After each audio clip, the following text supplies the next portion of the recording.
KTR sir, ఏమైంది sir?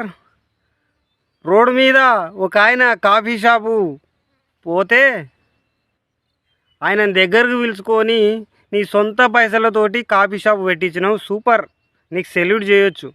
కానీ నీ గత పరిపాలనలో 10 సంవత్సరాల పరిపాలనలో కొన్ని వందల వేల కుటుంబాలు రోడ్డున పడ్డాయి.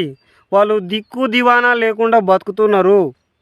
వాళ్ళ భూములు గుంజుకున్నారు. మీ బీఆర్ఎస్ ఎమ్మెల్యేలు, మీరు, మీ మంత్రిమండలి అందరు, మీ ఇంటి వాళ్ళందరూ, మీ కల్వకుంట్ల కుటుంబాలందరూ కలిసి చాలామంది రైతులను భూములు గుంజుకొని వాళ్ళ రోడ్డు మీద వేసిర్రు.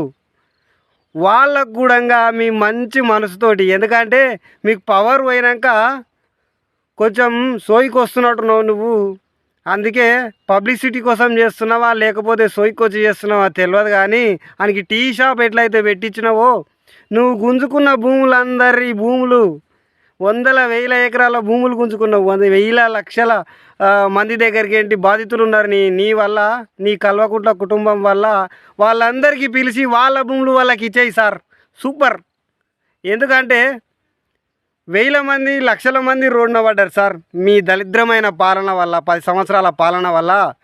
వాళ్ళ భూములు వాళ్ళకి ఇచ్చేయండి. మీరు కూడా కొన్ని దొంగ ప్రాజెక్టులు కట్టిరు, ఆ దొంగ ప్రాజెక్టులలో కూడా వాళ్ళ భూములు గుంజుకొని వాళ్ళని రోడ్డున పడేసిరు. వాళ్ళకి నష్టపరిహారం కూడా కట్టియలేరు కనీసము.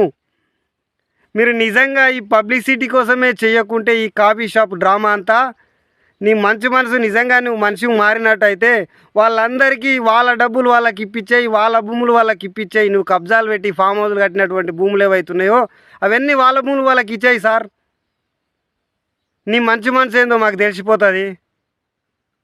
అవన్నీ బాగా దొబ్బి తిని మీది డ్రామాలకు ఆయనకి ఏదో 1 లక్ష రూపాయలు పెట్టి కాఫీ షాప్ పెట్టించి ఆయన పోయి రిబ్బన్ కటింగ్ ఓపెన్ చేసి సోషల్ మీడియాలో ఫుల్ హల్చల్ చేద్దాం అనుకుంటున్నావు. ఈ దొంగ డ్రామాలు ఆపేయి. నిజంగా నువ్వు ఇస్తామనుకుంటే నువ్వు కబ్జా చేసిన భూములన్నీ రైతులకు అందరికి ఇచ్చేసేయి. నువ్వు గుంజుకున్న భూములన్నీ రైతులకు ఇచ్చేసేయి.